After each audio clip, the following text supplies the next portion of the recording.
Hello' everyone, প্ৰিয়ংকাছ globe চেনেলটিলৈ আপোনালোকক স্বাগতম জনাইছোঁ।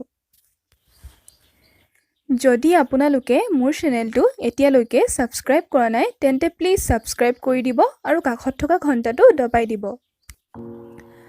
আজি আমি এটা গ্ৰীণ টি আৰু তুলসী টনাৰ প্ৰস্তুত কৰোঁ আহক। আমি ছালত টনাৰ ব্যৱহাৰ কৰাটো অতি প্ৰয়োজনীয়। টনাৰ মুখত ফেচ ৱাছ কৰাৰ পাছত ব্যৱহাৰ কৰা হয়। টনাৰ কটনত লগাই বা হাতৰ তলুৱাত লৈও মুখত ব্যৱহাৰ কৰিব পাৰি। ই ছালখনৰ আৰ্দ্ৰতা বজাই ৰখাৰ লগতে আমাৰ ছালখন টাইট কৰে আৰু অপেন প'ৰ্ছসমূহ বন্ধ কৰে। গৰম দিন আহি আছে, এই সময়ৰ বাবে এই গ্ৰীণ টি আৰু তুলসী টনাৰটো বহুত উপযোগী হ'ব। টনাৰ প্ৰস্তুত কৰিবলৈ আমাক প্ৰয়োজন হ'ব অলপমান গ্ৰীণ টি।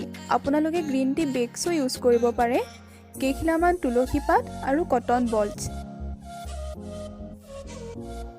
গ্ৰীণ টিত এণ্টিঅক্সিডেণ্ট থাকে আৰু গ্ৰীণ টিয়ে আমাৰ ছালৰ বয়সৰ চাপ, ছালৰ বিভিন্ন সংক্ৰমণ আৰু পিম্পলছ নাইকিয়া কৰে। গ্ৰীণ টিয়ে সূৰ্যৰ ৰশ্মিৰ পৰা আমাৰ ছালত হোৱা ক্ষতি ৰোধ কৰে আৰু ছালক শীতলতা প্ৰদান কৰে। আনহাতে তুলসীত এণ্টিবেক্টেৰিয়েল প্ৰপাৰ্টিজ আছে। তুলসীয়ে পিম্পলছ, ব্লেক হেড, ছালৰ দাগ আঁতৰায় আৰু ছালত হোৱা বিভিন্ন ইনফেকশ্যন নাইকিয়া কৰে। এতিয়া এটা পাত্ৰত গ্ৰীণ টি আৰু তুলসী পাতকেইখিলা দি গেছত 5 মিনিট সময় উতলাব। এতিয়া এই উতলোৱা পানীখিনি 15 মিনিট ৰাখি থ'ব আৰু ঠাণ্ডা হ'লে চেকি স্প্ৰে বটলত ভৰাই ফ্ৰিজত থৈ দিব আৰু যেতিয়াই প্ৰয়োজন হয় ব্যৱহাৰ কৰিব পাৰিব।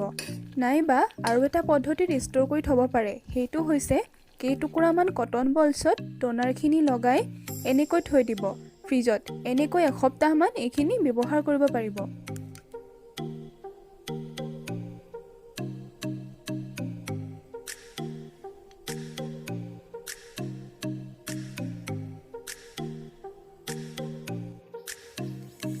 এই টনাৰটোৱে আমাৰ ছালক শীতলতা প্ৰদান কৰিব।